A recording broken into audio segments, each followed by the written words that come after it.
Well, good morning, or good afternoon, or good evening, depending on where you're tuning in from.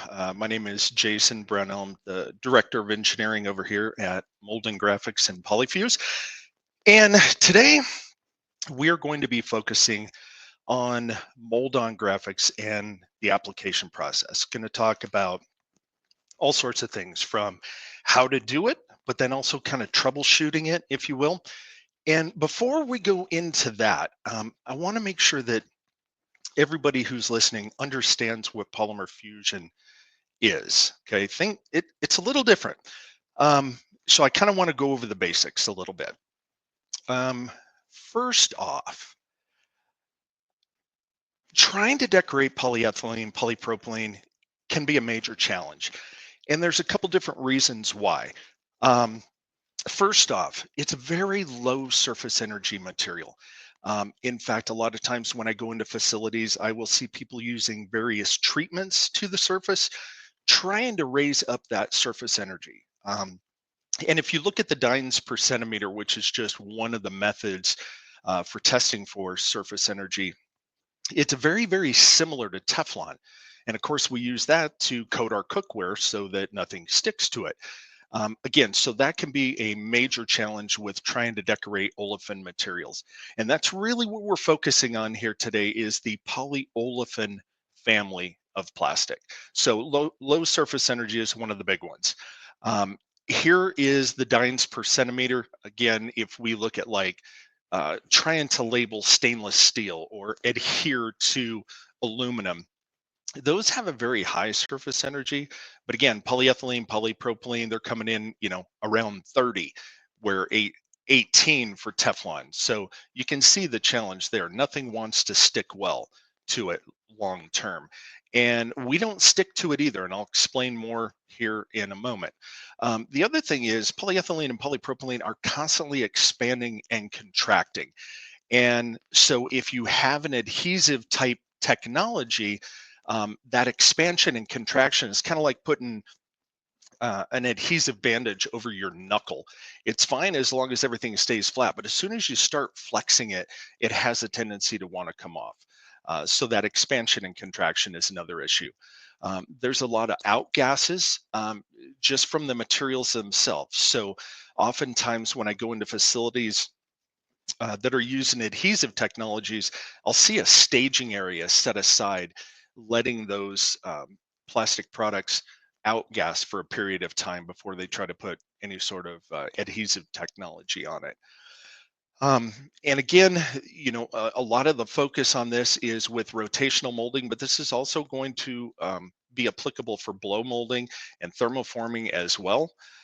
And we do have solutions for injection molding that is a post process, but today we're talking about the mold on graphic. So kind of want to compare it to other technologies that are out there. The first one is just a good old fashioned sticker, pressure sensitive adhesive label.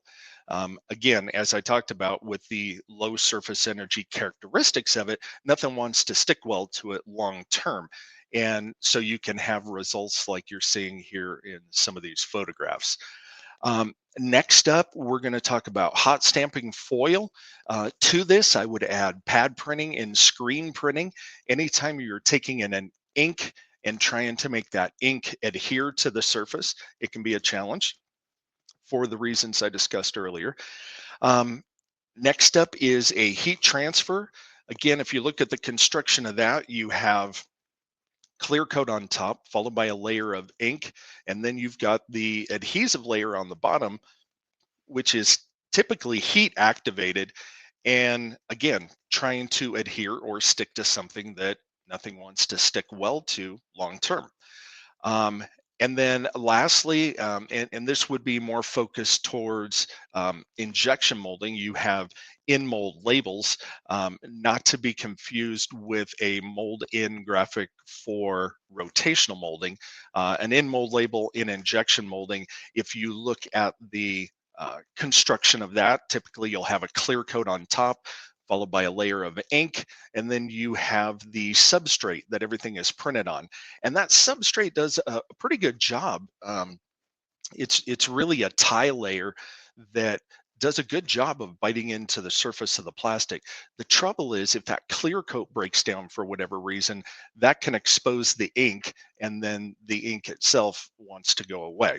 So again, that would be an in mold label for injection molding, not to be confused with a mold in graphic for rotational molding. Um, so that brings us now to polymer fusion technology, which today we are focused on the mold on graphic, which is a post molding uh, decoration. And so this is kind of it in a nutshell. And all of our technologies are very, very similar. You have the polymer fusion label, in this case, a mold on graphic. And that's just a fancy way of saying, excuse me, it's a fancy way of saying it's a plastic label. We're taking the plastic label, putting it in contact with the plastic part, and then we're heating them up to their melt temperature. Okay. So if you don't take anything else away from this, please understand that it's a plastic label, a plastic part, and we are heating them to their melt temperature so that they fuse together. Another way to look at that would be it's a very similar to plastic welding. Okay, just taking two thermoplastics and melting them together. That's why it works. This is just a really quick snapshot of our test data report. We do have this available in a long form. If anybody needs to kind of see the before and after photographs, happy to share that. Again, and that is something that you could just reach out to any one of our team members here, and we can get you that test data report.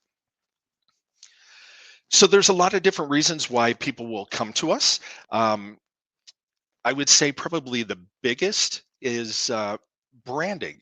You know, people want to be able to label their product so that people know what it is and where it came from and how I can get another one. So that would be a big portion of what we do here.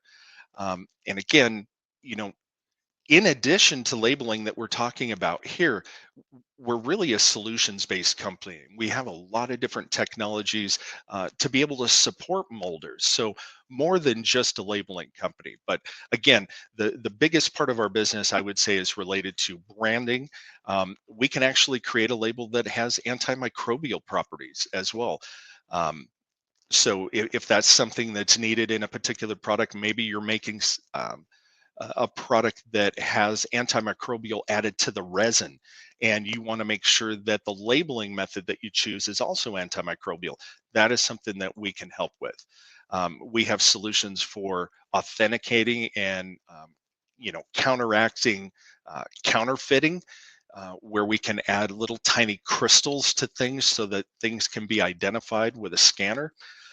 um, Track and tracing, we do a ton of serial numbers and barcodes, all sorts of different symbologies from, code 39 to code 128, uh, QR codes, 2D data matrices. So talk to any one of our team members, and they can take care of you, from a track and trace standpoint. Another big part of our business is safety and warning labels. When you have products that is what I would consider a durable good that has maybe a 10, 15-year lifespan, if you have instructions or warnings that are on there that you want to be there for the life of the part, we can certainly assist if it's an olefin material. Um, and then lastly, sustainability. Because our labels are plastic and they become part of your plastic part, a lot of companies nowadays are um, planning products and designing products with end of life in mind. And just keep in mind that at the end of a product's life, because our label is plastic and it becomes part of your part, it's 100% recyclable. It doesn't need to be cut out or removed or anything like that. It can be completely ground up and made into another plastic product. So, again, I wanted to talk a little bit about just what polymer fusion is. Now, for the mold on portion of it, um, I'm here in an office setting and I needed to be able to do the mold on graphic more on our production floor. So I'm going to switch over to video right now, and then we'll come back, we'll go through it, we'll talk about troubleshooting, and everybody can ask questions. So We're Go going to ahead. go step by step through the application process of a mold-on graphic. Now, this is going to be appropriate for rotationally molded products. Um, you can use this for blow molded products, thermoformed as well.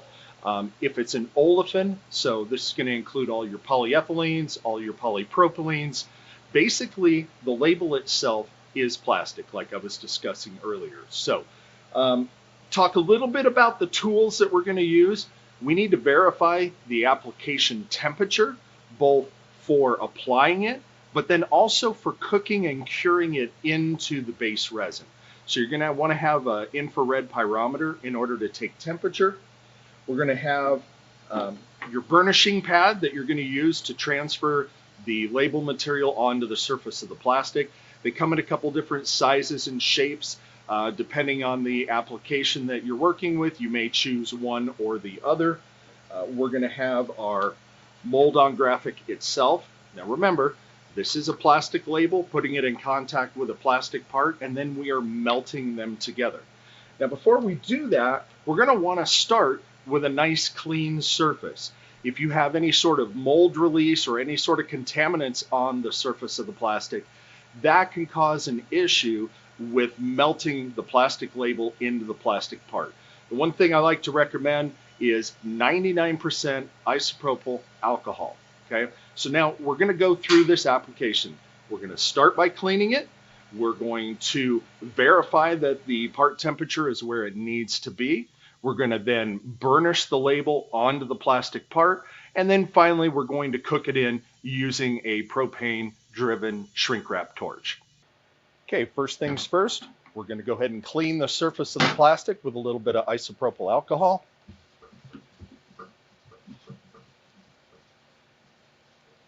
We are going to verify that the surface is the correct temperature.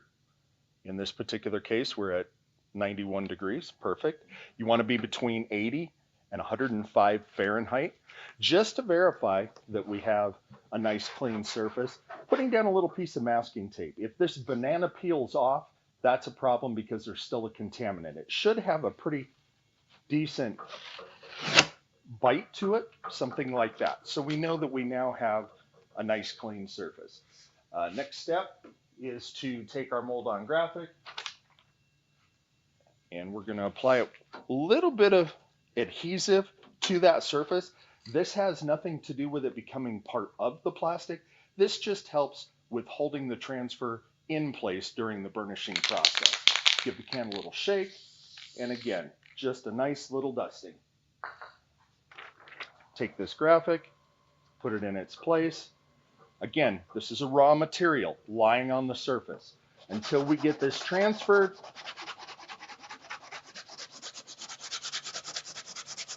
and heated up to its proper temperature, there's nothing that's permanent about this.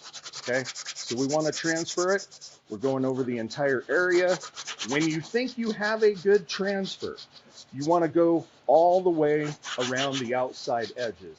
Those seem to be the most common areas where people will miss. Okay, now when I pull back the carrier film, I want to hold one corner of it. That way, if I missed a spot, I can drop the transfer and it'll go right back into place. Okay? So now that looks like a decent transfer, but again, this is a raw material just lying there.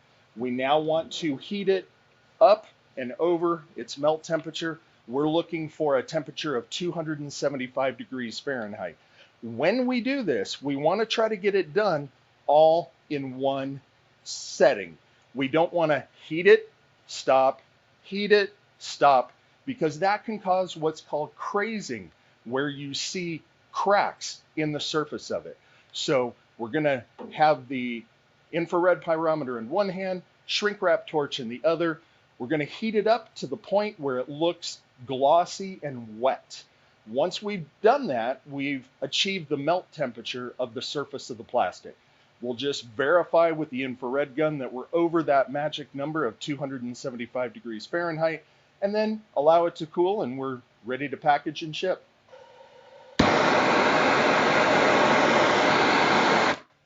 Real quick, starting from a distance, We want to do it from a distance of about 10 or 12 inches just to make sure that there's no big bubbles or blisters. If everything looks good, then we're going to come in with the full extent of the heat. And again, we want to try to get this all done in one single setting.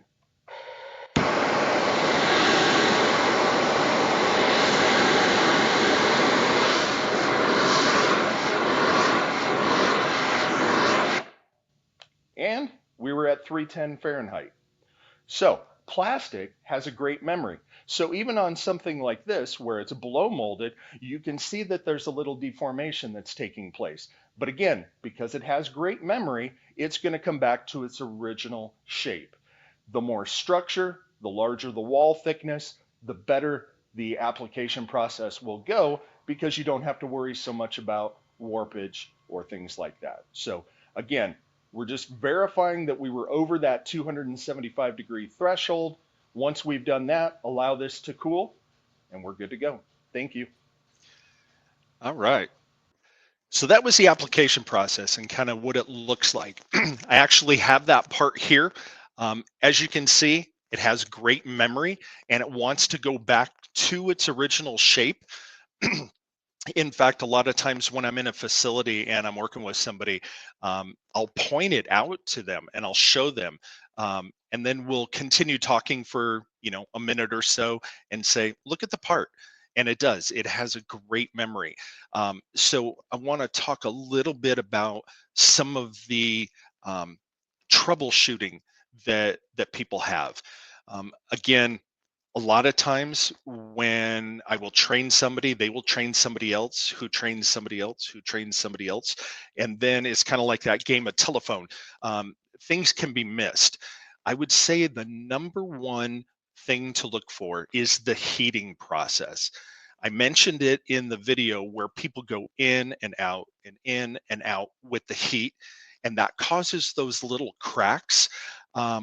Because what's happening is you're superheating that surface, and then it immediately starts cooling down as soon as you pull the flame away.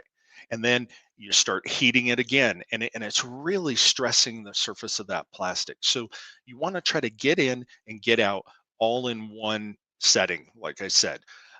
Again, you have this visual reference that takes place where the label and the surrounding plastic begins to look shiny and wet. That's kind of your visual cue. But even then, even after all of these years of doing this, I always do it with an infrared pyrometer in one hand. It's part of the tools that you need in order to do that. Because if you do not achieve 275 degrees Fahrenheit for, rotationally molded products, and the reason why I say that is blow molding can sometimes have different melt temperatures. So I can work with people on that application process. But again, we've got that magic number of 275. And if you do not achieve that, then you could have a defect because, again, it's still in its raw state. So I can't stress that enough. Make sure you have an infrared gun and make sure that you get it up and over 275 degrees Fahrenheit. The other thing that I run into a lot, I showed you the tape test to make sure that you have a nice clean surface. Um, all sorts of contaminants are out there. I had just a really quick story where somebody sent me a piece of plastic to decorate, and I was having a really hard time getting the product clean. And again, if it's not clean, you've got a plastic label and a plastic part, and they can't melt together. And so when I called the customer back and I said, can you please let me know, like, do you use any sort of mold release or anything like that? Well, upon discussing internally, somebody had pulled that piece of plastic out and it was kind of dirty. And so they used a furniture polish to clean it up. So now all of a sudden I had all of this furniture polish that was on the surface of the plastic, which again, if you have any sort of contaminant, that's going to prevent the raw plastic label from cooking into the surface. Also, maybe you noticed the shrink wrap torch that I used. This is not something that you want to try to do with a hot air gun. It's just, number one, it's not efficient. The heat that comes out is usually very concentrated in one area, so it's very possible to miss other areas. And so you want to try to use a nice broad flame, not like a pencil tip, unless it's a really tiny label that you're putting on. Having that broad flame is very, very nice. And the other thing, and this is probably the most important part of it, there's a lot of different shrink wrap torches out there. The it, it doesn't matter what brand it is, but I am particular on the amount of BTUs that come out. And you're looking for 200,000 BTUs or more in order to be able to get in and get out with that heat. The other thing is, a lot of times people are tentative with the heat because they're afraid they're going to put too much heat on it. And so they do it from a distance and they take a really long time doing it. What that does is it allows the heat to penetrate through the skin of the plastic to the inside wall. And when that inside wall starts to get hot, now we're talking warped parts and deformation. So it's better to get in and get out quickly with the heat because you're trying to heat up the skin and not necessarily the inside wall of the plastic. So again, heating is probably number one. Number two would be a contaminant on the surface of the plastic, which can come in a lot of different forms. I mentioned in the video that you want to be between 80 and 105 degrees Fahrenheit. Um, Again, if you're below 80 degrees, you can have a hard time with the label actually transferring to the surface of the plastic. It's attracted to warmth. It wants to be warm. So again, if you're below 80, doing a quick preheat with that torch to make sure that you're in between that 80 and 105 window can be really, really beneficial. But I want to caution a little bit on preheating because plastic is porous. And what can happen sometimes is when you surface treat that plastic with a little bit of heat from a propane torch, it warms it up and those pores can open up. And so, if there was any sort of contaminant down in those pores, that can come back to the surface. So, if you are in a situation where you have to preheat, I would preheat a little bit first, then do the cleaning process, and then follow the rest of the steps rather than doing cleaning and then preheating. So, again, if you have to preheat, preheat first, then clean that surface, verify that you're between 80 and 105 degrees Fahrenheit, and then go through the transferring process, remove the carrier film, and heat it with the shrink wrap torch. So hopefully that covered most of the application process. Um, I I do have somebody who is monitoring the chat windows. So if anybody has any questions, you can certainly type them in. I look forward to fielding those questions. Um, so again, if you have any questions, please enter it into the chat. I do have a couple. We talked about it earlier, but serial numbers and barcodes. Yes, we can do serial numbers and we can do barcodes in a lot of different symbologies. So please contact us if tracking and tracing is one of your needs.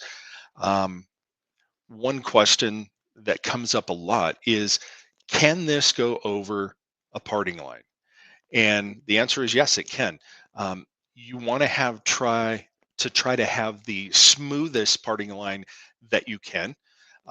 And again, because it's a parting line, it's going to be imperative that when you go through the heating process, you get in and out quick with the heat because you don't want that parting line trying to open on you. Again, so be cautious with parting lines, but yes, it can be done. One question that often comes up is, can you make your labels compliant? There's all sorts of different compliances from ROHS to FDA, and yes, we can make compliant labeling. So if that's something that you need, that's one of the questions we always ask when we are processing a project is, are there any sort of compliances? And let me know if anybody else has any questions. This is always my favorite portion of it. Um, and thank you to our moderator who's watching those. One question that will come up a lot is, can you decorate curved surfaces with a mold-on graphic? And I always answer that question yes and no, because it depends on the nature of the curve, and it also depends on the overall size of the label that you are trying to apply. Um, Single curves, like a cylindrical object, not a problem. You can usually go right around those. But when you start to have compound curves, that can be a challenge because now it's curving in different directions. And so the rule of thumb there, before we go through the process of making labels and you struggling, is to take a piece of paper and cut it out at the size that you intend to make your particular label. Try to lay it down on that surface. If you can lay it down with any wrinkles, then you're going to be fine. But if you start to get wrinkles in any of the areas, the carrier film that we print on is going to have the same kind of wrinkles, which is going to make for a defect then on the label itself. Again, so compound curves um, can be an issue. Um, so let's see, I just had another question and did touch on this. Are ROHS and FDA compatible labels? Yes, absolutely. CPSIA is another one that we see come through our facility quite a bit. So yes, we can make things that are ROHS and FDA compatible. So does anybody have any other questions? And again, um, for those that are watching right now on the live event, this is being recorded. It is a live event right now, but it will be available. So if there's somebody in your organization that wants to see this, or you know, maybe where you're located, it's the middle of the evening, and you want to be able to watch it at your leisure. So yes, it will be available. And if you have any questions, please contact any one of our team members here. We're happy to help in any way that we can. Okay, I'll ask our moderator one more time. Is there any other questions that have come through?